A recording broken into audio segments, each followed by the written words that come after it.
صفین کے بارے میں حضرت عمار ابن یاسر، دیکھیں نا پہلے وہ کتنے عظیم آدمی، ان کی ماں سمیہ اسلام کے لیے سب سے پہلے شہید مکہ، ان کے والد شہید ہوئے۔ جب ان کو مار پڑتی حضور نے گزرنا دیکھنا کیا، اس ڈیرو والا یاسر، اے یاسر کے خاندان والو صبر کرو، فإن موعدکم الجنہ،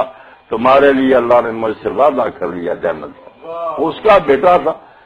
اب لوگ ایک ایک پتھر لاتے تھے، حضرت عمار دو لاتے تھے، نسل نبی بن گئی۔ حضور خوش ہوئے، مگر آپ کو اللہ نے، آپ نے جا کر پیار سے ان کی مٹی ڈالی، مگر افسوس کے ساتھ کہا کہ عمار